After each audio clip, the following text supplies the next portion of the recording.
ਧੰਨ ਵਾਹਿਗੁਰੂ।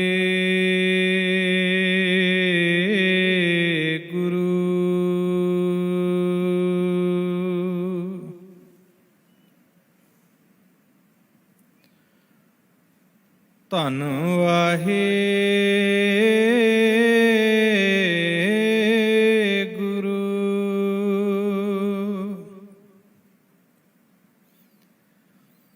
ਜਪ ਤਪ ਸੰਜਮ ਧਰਮ ਨਾ ਕਮਾਇਆ, ਸੇਵਾ ਸਾਧਨਾ ਜਾਣਿਆ, ਹਰਿ ਰਾਇਆ। ਕਹੋ ਨਾਨਕ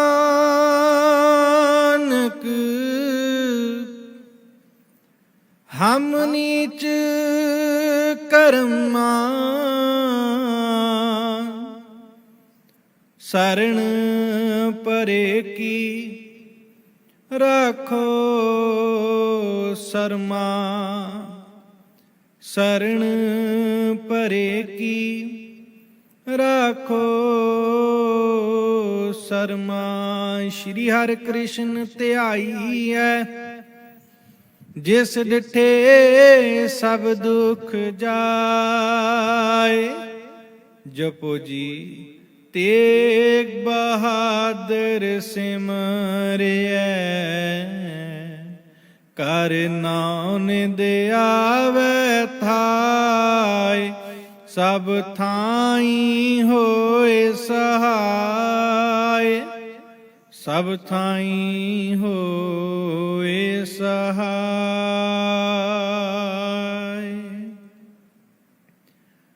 ਜੁਗੋ ਜੁਗ ਅਟਲ, ਚਵਰ ਛਤਰ ਤਖਤ ਦੇ ਮਾਲਕ, ਹਾਜ਼ਰਾ ਹਜ਼ੂਰ ਜ਼ਾਹਰਾ ਜ਼ਹੂਰ, ਸਰਬ ਕਲਾ ਭਰਪੂਰ। ਧੰਨ ਧੰਨ ਸਾਹਿਬ ਸ੍ਰੀ ਗੁਰੂ ਗ੍ਰੰਥ ਸਾਹਿਬ ਮਹਾਰਾਜ ਸੱਚੇ ਪਾਤਸ਼ਾਹ ਜੀ ਦੀ ਪਾਵਨ ਪਵਿੱਤਰ ਚਰਨ ਹਜ਼ੂਰੀ ਦੇ ਅੰਦਰ ਸਜੇ ਗੁਰਮਤਿ ਸਮਾਗਮਾਂ ਦੀ ਹਾਜ਼ਰੀ ਭਰ ਰਹੇ ਗੁਰੂ ਪਿਆਰੇ, ਗੁਰੂ ਸਵਾਰੇ, ਗੁਰੂ ਜੀ ਕਾ ਖਾਸ ਰੂਪ, ਗੁਰੂ ਪਿਆਰੀ ਸਾਧ ਸੰਗਤ ਜੀ, ਵੱਡਿਆਂ ਭਾਗਾਂ ਵਾਲੇ ਹਾਂ ਜੋ ਇਸ ਵੇਲੇ ਸਤਿਗੁਰਾਂ ਨੇ ਆਪਣੀ ਪਾਵਨ ਚਰਨ ਹਜ਼ੂਰੀ ਦੇ ਅੰਦਰ ਬੈਠ ਕੇ ਸਾਨੂੰ ਕਲਯੁਗੀ ਜੀਵਾਂ ਨੂੰ ਆਪਣੀ ਅਗਾਧ ਬੋਧ ਅੰਮ੍ਰਿਤ ਬਾਣੀ ਦੇ ਕੀਰਤਨ ਔਰ ਇਸ ਵੇਲੇ ਗੁਰ ਸ਼ਬਦ ਵਿਚਾਰ ਕਥਾ ਕਰਨ ਦਾ ਸੁਭਾਗ ਸਮਾਂ ਬਖਸ਼ਿਸ਼ ਕੀਤਾ ਹੈ। ਸਤਿਗੁਰੂ ਧੰਨ ਗੁਰੂ ਗ੍ਰੰਥ ਸਾਹਿਬ ਮਹਾਰਾਜ ਜੀ ਦੀ ਅੰਮ੍ਰਿਤ ਬਾਣੀ ਦੇ ਵਿੱਚੋਂ ਆਪ ਜੀ ਕੀਰਤਨ ਸਰਵਣ ਕਰ ਰਹੇ ਸੀ, ਤੇ ਹੁਣ ਆਪਾਂ ਜਿਹੜੀ ਵਿਚਾਰ ਕਥਾ ਕਰਨੀ ਹੈ, ਉਸ ਵਿਚਾਰ ਦਾ ਵਿਸ਼ਾ ਹੈ, ਟੌਪਿਕ ਹੈ ਅੱਜ ਦਾ ਪ੍ਰਸੰਨਤਾ, ਹੈਪੀਨੈਸ। ਪ੍ਰਸੰਨਤਾ ਹਰੇਕ ਮਨੁੱਖ ਚਾਹੁੰਦਾ ਹੈ। ਆਪਣੀ ਜ਼ਿੰਦਗੀ ਦੇ ਵਿੱਚ ਹਰੇਕ ਮਨੁੱਖ ਚਾਹੁੰਦਾ ਕਿ ਮੇਰੀ ਜ਼ਿੰਦਗੀ ਦੇ ਵਿੱਚ ਪ੍ਰਸੰਨਤਾ ਹੋਵੇ, ਖੁਸ਼ੀ ਹੋਵੇ, ਖੇੜਾ ਹੋਵੇ। ਕੋਈ ਮਨੁੱਖ ਨਹੀਂ ਐਸਾ ਜਿਹੜਾ ਗੁਰੂ ਦੇ ਚਰਨਾਂ ਵਿੱਚ ਆਵੇ, ਅਰਦਾਸ ਕਰੇ ਤੇ ਦੁੱਖ ਮੰਗ ਲਏ। ਜਦੋਂ ਅਸੀਂ ਗੁਰੂ ਸਾਹਿਬ ਜੀ ਦੇ ਚਰਨਾਂ ਦੇ ਵਿੱਚ ਆਉਂਦੇ ਹਾਂ, ਅਸੀਂ ਆਪਣੀ ਪ੍ਰਸੰਨਤਾ, ਆਪਣੇ ਘਰ ਦੀ ਪ੍ਰਸੰਨਤਾ, ਆਪਣੇ ਧੀਆਂ ਪੁੱਤਰਾਂ ਦੀ ਪ੍ਰਸੰਨਤਾ ਮੰਗਦੇ ਹਾਂ। ਹੁਣ ਸਤਿਗੁਰੂ ਸੱਚੇ ਪਾਤਸ਼ਾਹ ਜੀ ਦੀ ਅੰਮ੍ਰਿਤ ਬਾਣੀ ਦੇ ਵਿੱਚੋਂ ਆਪਾਂ ਵੇਖਣਾ ਹੈ ਕਿ ਅਸੀਂ ਪ੍ਰਸੰਨ ਕਿਵੇਂ ਰਹਿ ਸਕਦੇ ਹਾਂ, ਖੁਸ਼ ਕਿਵੇਂ ਰਹਿ ਸਕਦੇ ਹਾਂ। ਆਓ ਪਿਆਰ ਮੁਹੱਬਤ ਦੇ ਨਾਲ ਸਤਿਗੁਰਾਂ ਦੀ ਅੰਮ੍ਰਿਤ ਬਾਣੀ ਦੀ ਕਥਾ ਵਿਚਾਰ ਦੇ ਨਾਲ ਰਲ ਮਿਲ ਕਰਕੇ ਸਾਂਝ ਪਾਉਣਾ ਕਰੀਏ।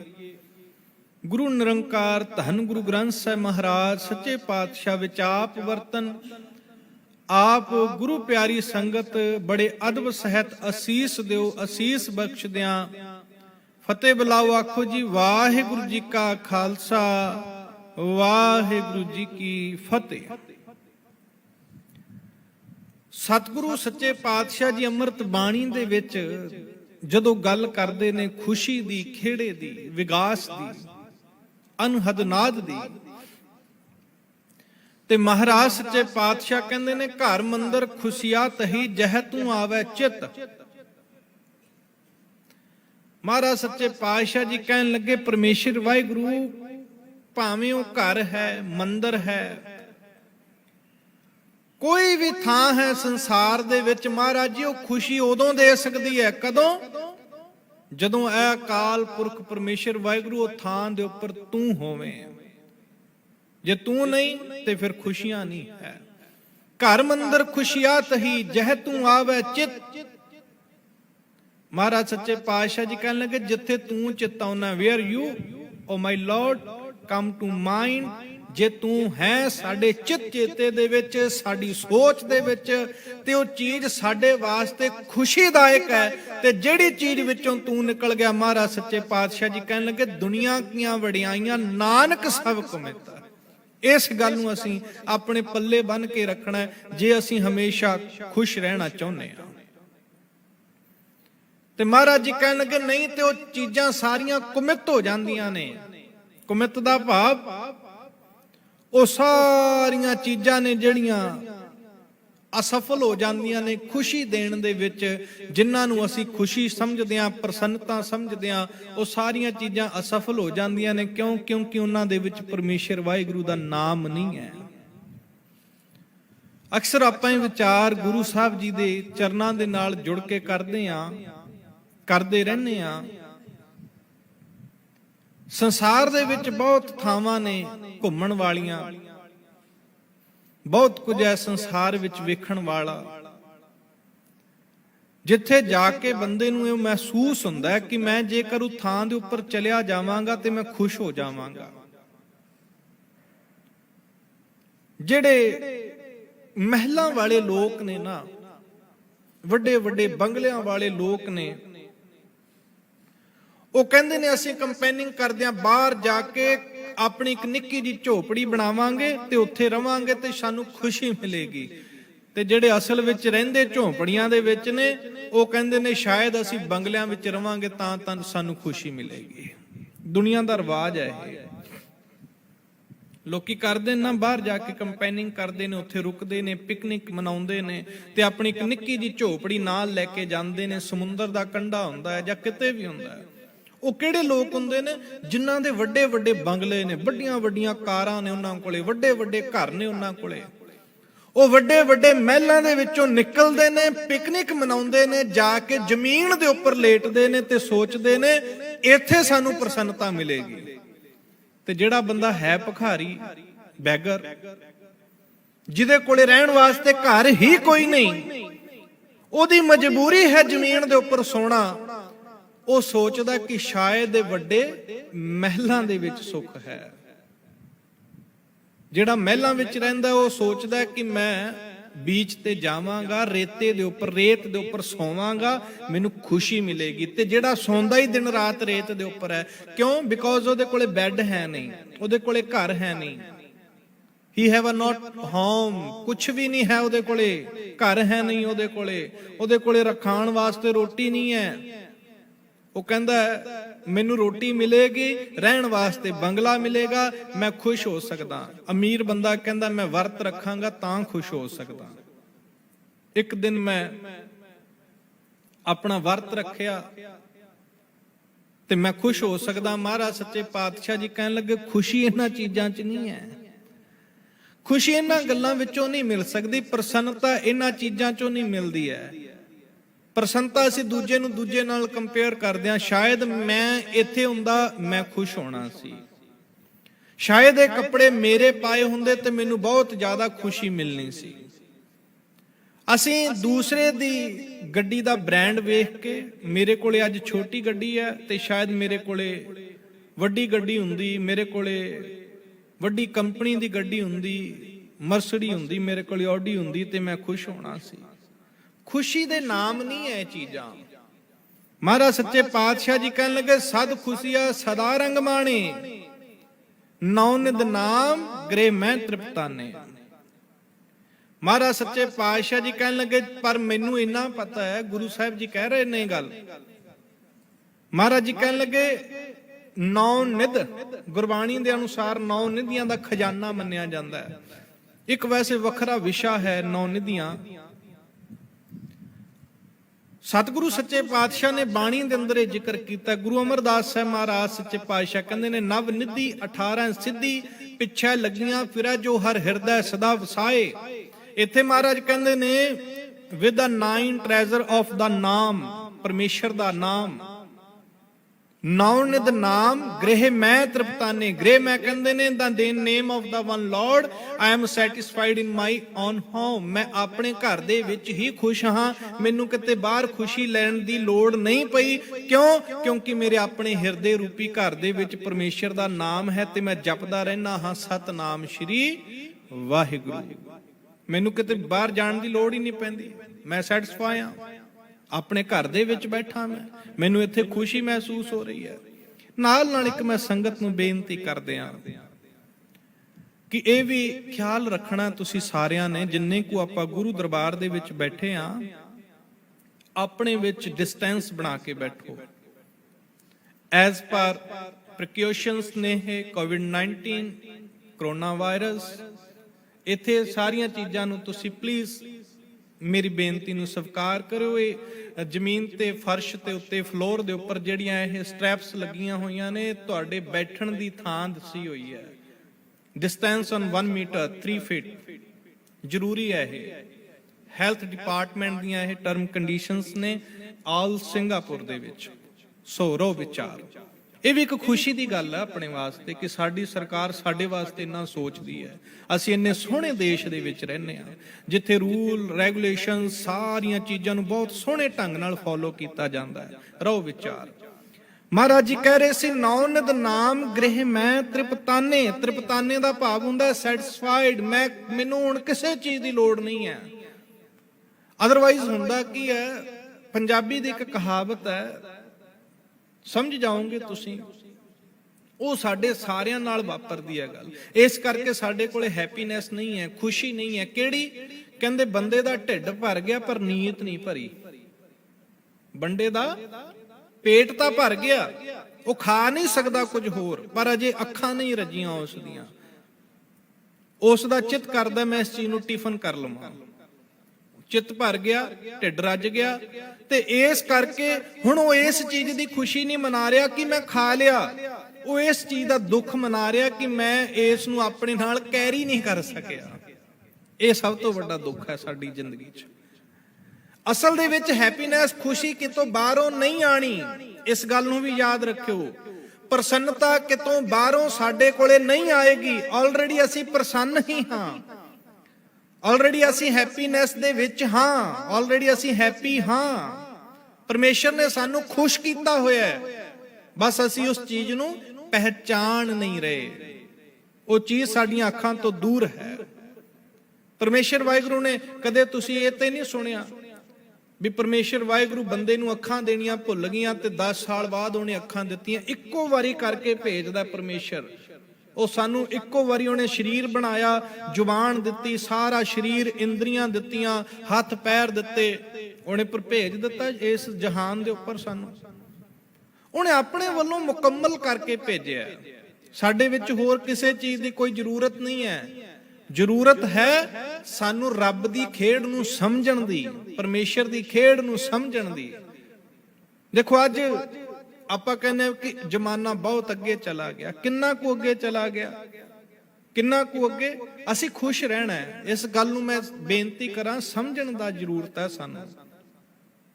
ਅੱਜ ਦੁਨੀਆ ਦੀ तमाम ਸਾਇੰਸ, ਦੁਨੀਆ ਦੀ तमाम ਜਿਹੜੇ ਡਾਕਟਰ ਨੇ, ਉਹ ਇਸ ਗੱਲ ਨੂੰ ਸਮਝਣ ਦੇ ਵਿੱਚ ਅਜੇ ਵੀ ਕਿਤੇ ਨਾ ਕਿਤੇ ਅਸਫਲ ਹੋ ਰਹੇ ਨੇ ਕਿ ਕਰੋਨਾ ਵਾਇਰਸ ਅਸਲ ਦੇ ਵਿੱਚ ਹੈ ਕੀ।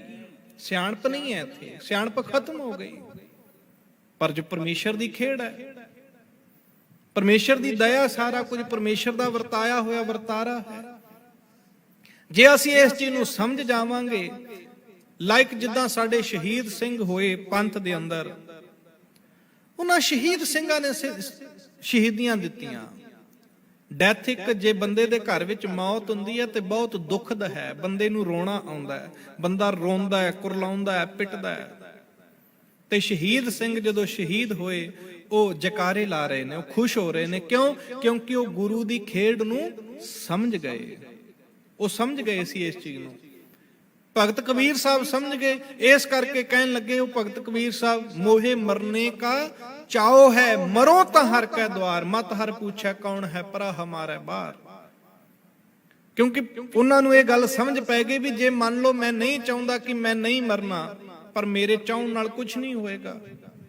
ਇਸ ਚੀਜ਼ ਨੂੰ ਜਦੋਂ ਅਸੀਂ ਸਮਝ ਜਾਵਾਂਗੇ ਅਸੀਂ ਖੁਸ਼ ਹੋਵਾਂਗੇ, ਹਰ ਵੇਲੇ ਖੁਸ਼ ਰਵਾਂਗੇ। ਕਿਉਂਕਿ ਅਸੀਂ ਅੱਜ ਦੁਖੀ ਤਾਂ ਅਸੀਂ ਦੂਜੇ ਨੂੰ ਵੇਖਦੇ ਹਾਂ। ਮੈਂ ਦੂਜੇ ਦੀ ਲਾਈਫ ਦੇਖਦਾ, ਆਪਣੀ ਨਹੀਂ ਦੇਖ ਰਿਹਾ।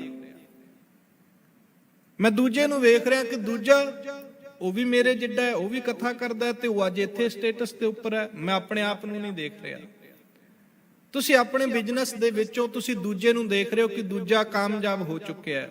ਤੁਸੀਂ ਆਪਣੀ ਜੋ ਤੁਹਾਡੇ ਕੋਲੇ ਐਟ ਪ੍ਰੈਜ਼ੈਂਟ ਤੁਹਾਡੇ ਕੋਲੇ ਯੂ ਹੈਵ ਖੁਸ਼ੀ ਹੈ ਉਹਨੂੰ ਭੁਲਾ ਦਿੱਤਾ, ਪਰ ਦੂਜੇ ਦੀ ਖੁਸ਼ੀ ਵੇਖ ਕੇ ਅਸੀਂ ਦੁੱਖ ਦੇ ਵਿੱਚ ਆ ਗਏ। ਤੇ ਮਹਾਰਾਜ ਸੱਚੇ ਪਾਤਸ਼ਾਹ ਜੀ ਕਹਿਣ ਲੱਗੇ, ਜਿਸਨੂੰ ਤੇਰੀ ਖੁਸ਼ੀ ਤਿਨ ਨੌ ਨਿਦ ਪੂੰਚੀ ਹੈ।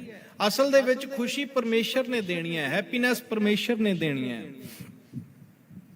ਤੇ ਇਸ ਕਰਕੇ ਮਹਾਰਾਜ ਜੀ ਕਹਿਣ ਲੱਗੇ, ਜਿਹਦੇ ਉੱਤੇ ਰੱਬ ਦੀ ਦਇਆ ਹੋ ਜਾਂਦੀ ਹੈ, ਰੱਬ ਦੀ ਖੁਸ਼ੀ ਹੋ ਜਾਂਦੀ, ਰੱਬ ਦੀ ਮਿਹਰ ਹੋ ਜਾਂਦੀ, ਉਹ ਅਸਲ ਦੇ ਵਿੱਚ ਸੰਸਾਰ ਦੇ ਵਿੱਚ ਸਭ ਤੋਂ ਵੱਧ ਖੁਸ਼ ਹੈ। ਧੰਨ ਗੁਰੂ ਗੋਬਿੰਦ ਸਿੰਘ ਸਾਹਿਬ ਮਹਾਰਾਜ ਸੱਚੇ ਪਾਤਸ਼ਾਹ ਜੀ ਦੀ ਜੀਵਨ ਦੇ ਵਿੱਚੋਂ ਇੱਕ ਪ੍ਰਸੰਗ ਹੈ, ਭਾਈ ਸਾਹਿਬ ਭਾਈ ਨੰਦ ਲਾਲ ਜੀ ਦੇ ਨਾਲ ਸੰਬੰਧਿਤ ਹੈ। ਭਾਈ ਸਾਹਿਬ ਭਾਈ ਨੰਦ ਲਾਲ ਜੀ ਬੜੀ ਪਿਆਰੀ ਕੀਮਤੀ ਗੱਲ ਕਹਿ ਗਏ। ਉਹ ਗੱਲ ਬੜੀ ਨਿੱਕੀ ਸੀ ਪਰ ਗੱਲ ਬਹੁਤ ਜ਼ਿਆਦਾ ਕੀਮਤੀ ਕਹਿ ਗਏ। ਗੁਰੂ ਗੋਬਿੰਦ ਸਿੰਘ ਸਾਹਿਬ ਮਹਾਰਾਜ ਇੱਕ ਥਾਂ ਦੇ ਉੱਪਰ ਬੈਠੇ ਨੇ, ਸੰਗਤ ਵੀ ਬੈਠੀ ਹੈ ਮਹਾਰਾਜ ਜੀ ਦੇ ਅੱਗੇ ਸਨਮੁਖ ਗਾੜੀ, ਤੇ ਸਤਿਗੁਰੂ ਸੱਚੇ ਪਾਤਸ਼ਾਹ ਜੀ ਨੇ ਆਪਣੇ ਹੱਥ ਦੇ ਵਿੱਚ ਸਟੋਨ ਲੈ ਲਏ, ਪੱਥਰ ਲੈ ਲਏ ਨਿੱਕੇ ਨਿੱਕੇ। ਤੇ ਸਤਿਗੁਰੂ ਸੱਚੇ ਪਾਤਸ਼ਾਹ ਬੈਠੇ ਕਿੱਥੇ ਨੇ? ਜਿੱਥੇ ਨਾਲ ਪਾਣੀ ਵਗ ਰਿਹਾ ਹੈ, ਜਿੱਥੇ ਨਾਲ ਨਦੀ ਵਗ ਰਹੀ ਹੈ ਪਾਣੀ ਦੀ। ਸਤਿਗੁਰੂ ਗੁਰੂ ਗੋਬਿੰਦ ਸਿੰਘ ਸਾਹਿਬ ਮਹਾਰਾਜ ਸੱਚੇ ਪਾਤਸ਼ਾਹ ਨੇ ਉਹਨਾਂ ਵਿੱਚੋਂ ਇੱਕ ਨਿੱਕਾ ਜਿਹਾ ਪੱਥਰ ਲਿਆ, ਨਿੱਕਾ ਜਿਹਾ ਕੰਕਰ ਲਿਆ, ਉਹਨੂੰ ਨਾਲ ਵਗਦੇ ਪਾਣੀ ਦੇ ਵਿੱਚ ਸੁੱਟ ਦਿੱਤਾ। ਔਰ ਸਾਹਮਣੇ ਬੈਠੀ ਸੰਗਤ ਨੂੰ ਸਾਰਿਆਂ ਨੂੰ ਸਵਾਲ ਕੀਤਾ। ਕਹਿਣ ਲੱਗੇ, ਸੰਗਤ ਜੀ ਇਹ ਪੱਥਰ ਕਿਉਂ ਡੁੱਬ ਗਿਆ ਪਾਣੀ ਦੇ ਵਿੱਚ? ਮੰਨ ਲਓ ਕਿ ਤੁਹਾਨੂੰ ਗੁਰੂ ਸਾਹਿਬ ਨੇ ਸਵਾਲ ਕੀਤਾ, ਤੁਸੀਂ ਕੀ ਜਵਾਬ ਦਿਓਗੇ? ਬੋਲਣਾ ਨਹੀਂ, ਆਪਣੇ ਮਨ 'ਚ ਰੱਖਣਾ ਹੈ ਕਿ ਸਾਨੂੰ ਗੁਰੂ ਸਾਹਿਬ ਨੇ ਸਵਾਲ ਕੀਤਾ। ਸੋਚੋ ਤੁਸੀਂ ਆਪੋ ਆਪਣੇ ਸਾਰੇ ਜੋ ਸੁਣ ਰਹੇ ਹੋ ਇੱਥੇ, ਜੋ ਲਾਈਵ, ਕਿ ਸਾਨੂੰ ਗੁਰੂ ਸਾਹਿਬ ਨੇ ਸਵਾਲ ਕੀਤਾ। ਗੁਰੂ ਸਾਹਿਬ ਬੈਠੇ ਸੀ। ਦੈਟ ਇਮੇਜਿਨ, ਆਪਣੇ ਮਨ ਦੇ ਵਿੱਚ, ਮਾਈਂਡ ਦੇ ਵਿੱਚ ਇਸ ਗੱਲ ਨੂੰ ਫਿਲਮਾਈਜ਼ ਕਰੋ, ਇਹਦੀ ਪਿਕਚਰ ਬਣਾਓ। ਮਹਾਰਾਜ ਜੀ ਬੈਠੇ ਨੇ, ਉਹਨਾਂ ਦੇ ਹੱਥ ਵਿੱਚ ਨਿੱਕੇ ਨਿੱਕੇ ਪੱਥਰ ਨੇ। ਮਹਾਰਾਜ ਜੀ ਨੇ ਪੱਥਰ ਸੁੱਟਿਆ ਤੇ ਸਾਨੂੰ ਸਾਰਿਆਂ ਨੂੰ ਪੁੱਛਿਆ, ਦੱਸੋ ਬਈ ਇਹ ਪੱਥਰ ਪਾਣੀ ਦੇ ਵਿੱਚ ਕਿਉਂ ਡੁੱਬ ਗਿਆ? ਬਹੁਤ ਸਾਰਿਆਂ ਦਾ ਸਵਾਲ ਹੋਏਗਾ, ਮਹਾਰਾਜ ਜੀ ਪੱਥਰ ਦਾ ਸੁਭਾਅ ਹੈ ਪਾਣੀ ਵਿੱਚ ਡੁੱਬਣਾ, ਪਾਣੀ 'ਚ ਤਰ ਹੀ ਨਹੀਂ ਸਕਦਾ, ਉਹਦਾ ਸੁਭਾਅ ਹੈ। ਮਹਾਰਾਜ ਜੀ ਤੁਸੀਂ ਸੁੱਟ ਦਿਓ ਤੇ ਭਾਵੇਂ ਪੱਥਰ ਅਸੀਂ ਸੁੱਟ ਦਈਏ, ਪੱਥਰ ਨੇ ਪਾਣੀ ਦੇ ਵਿੱਚ ਡੁੱਬਣਾ ਹੀ ਡੁੱਬਣਾ ਹੈ, ਬਿਕੋਜ਼ ਇਹ ਪਾਣੀ ਉੱਪਰ ਕਦੇ ਨਹੀਂ ਤਰ ਸਕਦਾ, ਅੱਜ ਤੱਕ ਨਹੀਂ ਤੈਰਿਆ। ਮਹਾਰਾਜ ਸੱਚੇ ਪਾਤਸ਼ਾਹ ਜੀ ਨੂੰ ਜਦੋਂ ਸਾਰਿਆਂ ਨੇ ਸਵਾਲ ਦਿੱਤਾ, ਸਵਾਲ ਦਾ ਜਵਾਬ ਦਿੱਤਾ, ਮਹਾਰਾਜ ਜੀ ਨੇ ਇੱਕ ਹੋਰ ਲਿਆ ਆਪਣੇ ਹੱਥ ਦੇ ਵਿੱਚੋਂ ਪੱਥਰ, ਉਹ ਵੀ ਪਾਣੀ ਦੇ ਵਿੱਚ ਸੁੱਟਿਆ ਤੇ ਮਹਾਰਾਜ ਜੀ ਨੂੰ ਪੁੱਛਿਆ ਸੰਗਤ ਨੂੰ, ਸੰਗਤ ਜੀ ਇਹ ਕਿਉਂ ਡੁੱਬ ਗਿਆ? ਇਹ ਕਿਉਂ ਡੁੱਬਿਆ? ਸੰਗਤ ਨੇ ਫਿਰ ਬੜੇ ਪਿਆਰ ਦੇ ਨਾਲ ਜਵਾਬ ਦਿੱਤਾ। ਮਹਾਰਾਜ ਜੀ ਜਵਾਬ ਪਹਿਲਾਂ ਵਾਲਾ ਹੀ ਹੈ, ਜਿਹੜਾ ਪਹਿਲਾਂ ਜਵਾਬ ਦਿੱਤਾ ਸੀ ਸੇਮ, ਇਹਦਾ ਵੀ ਸੁਭਾਅ ਹੈ। ਮਹਾਰਾਜ ਜੀ ਇਹ ਕਿਹੜਾ ਕੋਈ ਹੋਰ ਪੱਥਰ ਹੈ, ਇਹ ਵੀ ਪੱਥਰ ਸੀ, ਪਹਿਲਾਂ ਵਾਲਾ ਵੀ ਪੱਥਰ ਸੀ, ਡੁੱਬ ਗਏ, ਤੀਜਾ ਸੁੱਟੋਗੇ ਮਹਾਰਾਜ ਜੀ ਉਹ ਵੀ ਡੁੱਬੇਗਾ। ਭਾਵੇਂ ਤੁਸੀਂ ਜਿੰਨੇ ਮਰਜ਼ੀ ਪੱਥਰ ਸੁੱਟੋ ਮਹਾਰਾਜ ਜੀ ਉਹ ਪਾਣੀ ਵਿੱਚ ਡੁੱਬ ਜਾਣਗੇ, ਕਿਉਂਕਿ ਪੱਥਰਾਂ ਦਾ ਸੁਭਾਅ ਹੈ, ਉਹਨਾਂ ਨੇ ਪਾਣੀ ਵਿੱਚ ਡੁੱਬਣਾ ਹੀ ਡੁੱਬਣਾ ਹੈ। ਤੇ ਮਹਾਰਾਜ ਸੱਚੇ ਪਾਤਸ਼ਾਹ ਗੁਰੂ ਗੋਬਿੰਦ ਸਿੰਘ ਸਾਹਿਬ ਮਹਾਰਾਜ, ਭਾਈ ਨੰਦ ਲਾਲ ਸਾਹਿਬ ਜੀ ਬੈਠੇ ਨੇ ਉਹਨਾਂ ਦੇ ਨਾਲ। ਭਾਈ ਨੰਦ ਲਾਲ ਜੀ बड़े कवि होए ने साडे पंथ दे अंदर, बहुत रचनावां ने उन्हां दीयां। एक रचना उन्हां दी तुसीं सुणी है सारियां ने, कादरे हरकार गुरु गोबिंद सिंह, बेकसारा यार गुरु गोबिंद सिंह। ये भाई नंद लाल साहब जी दी है। सतगुरु सतगुरु धन गुरु गोबिंद सिंह साहब महाराज सच्चे पातशाह ने, उन्होंने भाई नंद लाल जी ने भी यहो सवाल कर दिता। भाई नंद लाल जी ने सवाल करते हुए कहन लगे, नंद लाल सारी संगत ने जवाब दिता पर तू जवाब नहीं दिता, तू क्यों नहीं बोलिया, तू दस पत्थर पानी विच क्यों डुब गया। संगत अपने मन विच सोच रही है बड़े हैरान होके कि भाई नंद लाल जी केड़ा वखरा जवाब दे देणगे। जवाब तो इहो ही है ना सारियां दा कि महाराज जी पत्थर है ने पानी विच डुबना ही डुबना है। ये कोई नवीं गल थोड़ा है, ये कोई नवीं गल नहीं, महाराज जी ने डुबना ही सी। भाई नंद लाल जी भी इहो जवाब देणगे। पर भाई नंद लाल जी ने हाथ जोड़े, गुरु गोबिंद सिंह से महाराज जी नूं शीस झुकाया, शीस झुका के कहन लगे, महाराज जी मैं इन्नी गल जानदा, भावां इह पत्थर होवे, पत्थर दी थां ते लोहा होवे, महाराज जी जेड़ा तेरे हत्थां दे विचों निकल गया ओ अज भी डुबेगा ते कल भी डुबेगा। जे ये तेरे हत्थां च रहिंदा ते महाराज जी मैनू नहीं पता पत्थर सी, इहदा सुभाअ है। महाराज सच्चे पातशाह मैं ते इन्ना जानदा, जे ये तेरे नाल लग्या रहिंदा कदे नहीं सी डुबना। आखो सतनाम श्री वाहिगुरू। इन्हें नहीं सी डुबना, ये डुबिया तां क्योंकि ये तेरे नालों टुट गया। गल बड़ी निक्की सी पर गल दे विच बहुत ज्यादा गहराई सी। महाराज सच्चे पातशाह गुरु अर्जन देव जी कहंदे ने ना, बाणी दे अंदर आपां पढ़दे हां, महाराज सच्चे पातशाह नूं आपां अरदास रूपी बचन कहने आ, जेता समुंद सागर नीर भरिया, तेते औगण हमारे, दया करो किछ मेहर उपावो, डुबदे पत्थर तारे। महाराज जी तू डुबदियां पत्थरां नूं तार सकदा है। हुण आपां देखो आपां की सोचिया सी मन विच इस गल दे क्वेश्चन दा, इस क्वेश्चन दा आंसर की सी साडा, शायद ज्यादा जिहड़ी साडा जवाब होएगा वो यही सी कि पत्थर दा सुभाअ सी, उहने डुबना ही डुबना सी। इत्थे आके असीं थोड़ा जिहा भुलेखा खा जाने आ, इत्थे ही साडी जिहड़ी खुशी है वो चली जाती है। खुश रहन दा इहो ही तरीका है कि जिस तो दात लई, जिस गुरु तो जो कुछ लिया उस गुरु दा बन के रहना है, और जो गुरु साहब ने दिता ਉਹਦੇ ਵਿੱਚ ਸ਼ੁਕਰ ਕਰਨਾ ਹੈ। ਆਪਣੇ ਆਪ ਨੂੰ ਦੂਜੇ ਨਾਲ ਕੰਪੇਅਰ ਨਹੀਂ ਕਰਨਾ, ਆਪਣੇ ਆਪ ਨੂੰ ਦੂਜੇ ਨਾਲ ਨਹੀਂ ਰੱਖਣਾ। ਹਮੇਸ਼ਾ ਆਪਣੇ ਚਿਹਰੇ ਤੇ ਖੁਸ਼ੀ ਰੱਖੋ। Happiness is the best makeup in world. Happiness ਹੈ ਜਿਹੜੀ ਪ੍ਰਸੰਨਤਾ ਤੁਹਾਡੇ ਚਿਹਰੇ ਦੀ ਨਾ, ਇਹ ਦੁਨੀਆ ਦਾ ਸਭ ਤੋਂ ਵਧੀਆ ਮੇਕਅਪ ਹੈ। ਇਹਦੇ ਨਾਲ ਦਾ ਮੇਕਅਪ ਹੈ ਨਹੀਂ। ਤੁਹਾਡੇ ਚਿਹਰੇ ਤੇ ਮੇਕਅਪ ਬਹੁਤ ਸਾਰਾ ਹੋਵੇ ਪਰ ਉਹ ਰੋਵਾਂਗੇ ਤੇ ਡਰ ਹੈ ਕਿ ਇਹ ਉਤਰ ਜਾਏਗਾ। ਔਰ ਦੂਸਰੀ ਗੱਲ, ਉਹ ਸਮ ਟਾਈਮ ਹੈ, like 10 hours 12 hours 24 hours, then makeup is gone, ਸ਼ਕਲ ਪਹਿਲਾਂ ਵਰਗੀ ਆ ਜਾਣੀ ਹੈ ਦੁਬਾਰਾ, ਫੇਰ ਉਹੀ ਆ ਜਾਣਾ, ਅੱਖਾਂ ਦੇ ਨੀਚੇ ਕਾਲੇ ਘੇਰੇ ਆ ਜਾਣੇ ਨੇ, ਬਲੈਕਨੈਸ ਆ ਜਾਣੀ ਹੈ, ਫੇਰ ਹੈਪੀਨੈਸ ਚਲੀ ਜਾਣੀ ਹੈ। ਪਰ ਅਸਲ ਦੇ ਵਿੱਚ ਸਭ ਤੋਂ ਵਧੀਆ ਮੇਕਅਪ ਕਿਹੜਾ ਹੈ? ਸਿਆਣਾ ਵਿਦਵਾਨ ਕਹਿੰਦਾ happiness is the best makeup in the world. ਇਹਦੇ ਨਾਲ ਦਾ ਮੇਕਅਪ ਨਹੀਂ ਮਿਲੇਗਾ ਦੁਨੀਆ ਦੇ ਵਿੱਚ। ਹਮੇਸ਼ਾ ਖੁਸ਼ ਰਹੋ, ਹੱਸਦੇ ਰਹੋ। ਗੁਰੂ ਗੋਬਿੰਦ ਸਿੰਘ ਸਾਹਿਬ ਮਹਾਰਾਜ, ਉਹਨਾਂ ਦਾ ਇਤਿਹਾਸ ਤੁਸੀਂ ਪੜ੍ਹਿਆ ਹੋਣਾ, ਉਹਨਾਂ ਦੇ ਪ੍ਰਸੰਗ ਆਪਾਂ ਸਾਂਝੇ ਕਰ ਰਹੇ ਹਾਂ। ਕੋਈ ਰੋਂਦਾ ਆਂਦਾ ਸੀ ਗੁਰੂ ਗੋਬਿੰਦ ਸਿੰਘ ਸਾਹਿਬ ਮਹਾਰਾਜ ਦੇ ਦਰਬਾਰ ਵਿੱਚ, ਮਹਾਰਾਜ ਨੂੰ ਕਹਿੰਦਾ ਸੀ ਮੈਂ ਤੁਹਾਡੇ ਅੱਗੇ ਅੱਜ ਇਹ ਅਰਦਾਸ ਕਰਨੀ ਹੈ। ਆਪਣੇ ਮਨ ਵਿੱਚ ਸੋਚ ਕੇ ਆਉਂਦਾ ਸੀ, ਅੱਖਾਂ ਦੇ ਵਿੱਚੋਂ ਅਥਰੂ ਡਿੱਗਦੇ ਸੀ, ਹਾਏ ਹਾਏ ਕਰਦਾ ਹੁੰਦਾ ਸੀ। ਪਰ ਜਦੋਂ ਦਰਬਾਰ ਵਿੱਚ ਆਉਂਦਾ, ਮੇਰੀ ਮੋਤੀਆਂ ਵਾਲੀ ਸਰਕਾਰ, ਮੇਰੇ ਚੋਜੀ ਪ੍ਰੀਤਮ ਸਾਹਿਬੇ ਕਮਾਲ ਗੁਰੂ ਗੋਬਿੰਦ ਸਿੰਘ ਸਾਹਿਬ ਮਹਾਰਾਜ ਹੱਸ ਰਹੇ ਹੁੰਦੇ ਸੀ। ਸਤਿਗੁਰੂ ਸੱਚੇ ਪਾਤਸ਼ਾਹ ਜੀ ਦੇ ਸੋਹਣੇ ਮੋਤੀਆਂ ਵਰਗੇ ਦੰਦ ਦਿਖ ਰਹੇ ਹੁੰਦੇ ਸੀ, ਗਲੇ ਦੇ ਵਿੱਚ ਪਾਏ ਜੇਵਰਾਤ ਦਿਖਦੇ ਹੁੰਦੇ ਸੀ, ਸ਼ੀਸ਼ ਉੱਪਰ ਮਹਾਰਾਜ ਜੀ ਦੇ ਕਲਗੀ ਸੋਭਾ ਪਾਉਂਦੀ ਸੀ। ਉਹ ਬੰਦਾ ਉੱਥੋਂ ਤੁਰਦਾ ਤੇ ਜਦੋਂ ਮਹਾਰਾਜ ਜੀ ਕੋਲੇ ਪੁੱਛਦਾ ਆਉਂਦਾ ਤੇ ਉਹਨੂੰ ਪੁੱਛਿਆ ਜਾਂਦਾ ਤੂੰ ਅਰਦਾਸ ਕਰਨੀ ਸੀ, ਰੋ ਰਿਹਾ ਸੀ ਤੇ ਹੁਣ ਤੂੰ ਖੁਸ਼ ਹੈ? ਉਹ ਕਹਿਣ ਲੱਗਾ ਮੈਂ ਅਰਦਾਸ ਕਰਨੀ ਸੀ ਵੀ ਮਹਾਰਾਜ ਜੀ ਮੇਰੇ ਤੇ ਕਿਰਪਾ ਕਰੋ, ਮੇਰੀ ਜ਼ਿੰਦਗੀ ਵਿੱਚੋਂ ਦੁੱਖ ਕੱਢ ਦਿਓ। ਤੇ ਮੈਂ ਸੱਚ ਕਹਿਣਾ, ਮੈਨੂੰ ਅਰਦਾਸ ਕਰਨ ਦੀ ਲੋੜ ਹੀ ਨਹੀਂ ਪਈ, ਕਿਉਂਕਿ ਮੈਂ ਮਹਾਰਾਜ ਜੀ ਦਾ ਹੱਸਦਾ ਚਿਹਰਾ ਵੇਖਿਆ ਤੇ ਮੇਰੇ ਸਾਰੇ ਦੁੱਖ ਹੀ ਦੂਰ ਹੋ ਗਏ। ਆਖੋ ਸਤਨਾਮ ਸ਼੍ਰੀ ਵਾਹਿਗੁਰੂ। ਮਹਾਰਾਜ ਜੀ ਨੇ ਜੇ ਕਦੇ ਆਗੂ ਬੰਦਾ ਰੋਣ ਲੱਗ ਪਏ, ਫਿਰ ਹਾਰ ਗਿਆ ਬੰਦਾ। ਮਹਾਰਾਜ ਜੀ ਹਮੇਸ਼ਾ ਹੱਸਦੇ ਰਹਿੰਦੇ ਸੀ, ਮੁਸਕਰਾਉਂਦੇ ਸੀ।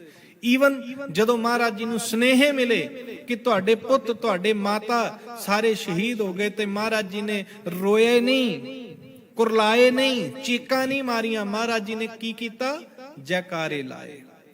ਇਸ ਕਰਕੇ ਮਹਾਰਾਜ ਸੱਚੇ ਪਾਤਸ਼ਾਹ ਬਾਣੀ ਦੇ ਵਿੱਚੋਂ ਸਾਨੂੰ ਇਹ ਸਿੱਖਿਆ ਦਿੰਦੇ ਨੇ, ਹਰ ਵੇਲੇ ਪਰਮੇਸ਼ਰ ਵਾਹਿਗੁਰੂ ਦੇ ਚਰਨਾਂ ਦਾ ਖੇੜਾ, ਉਹਦੇ ਚਰਨਾਂ ਦਾ ਧਿਆਨ ਧਰ ਕੇ ਰੱਖੋ, ਔਰ ਹਰ ਵੇਲੇ ਪ੍ਰਸੰਨ ਚਿੱਤ ਹੋ ਕੇ ਰਹੋ। ਇਸੇ ਕਰਕੇ ਮਹਾਰਾਜ ਕਹਿੰਦੇ ਨੇ, ਜਪ ਮਨ ਸਤਨਾਮ ਸਦਾ ਸਤਨਾਮ। ਹਰ ਵੇਲੇ, ਐਵਰੀ ਟਾਈਮ, ਹਰ ਵੇਲੇ ਤੂੰ ਪਰਮੇਸ਼ਰ ਵਾਹਿਗੁਰੂ ਦੇ ਨਾਮ ਨੂੰ ਜਪਦਾ ਰਹਿ। ਹਲਤ ਪਲਤ ਮੁਖ ਉਜਲ ਹੋਈ ਹੈ, ਨਿਤ ਧਿਆਈਐ ਹਰ ਪੁਰਖ ਨਿਰੰਜਨਾ। ਤੇ ਜੇ ਤੂੰ ਖੁਸ਼ ਰਹੇਗਾ, ਸਾਨੂੰ ਇਸ ਗੱਲ ਨਾਲ ਕੋਈ ਲੈਣਾ ਦੇਣਾ ਨਹੀਂ। ਕੋਈ ਅਮੀਰ ਹੈ, ਕੋਈ ਵੱਡੀਆਂ ਗੱਡੀਆਂ ਵਿੱਚ ਹੈ, ਕੋਈ ਬੰਗਲਿਆਂ ਦੇ ਵਿੱਚ ਹੈ, ਕੋਈ ਕਿੱਥੇ ਰਹਿ ਰਿਹਾ, ਕੋਈ ਕਿੱਥੇ ਰਹਿ ਰਿਹਾ। ਅਸੀਂ ਆਪਣੇ ਤੱਕ ਮਤਲਬ ਰੱਖਣਾ ਹੈ।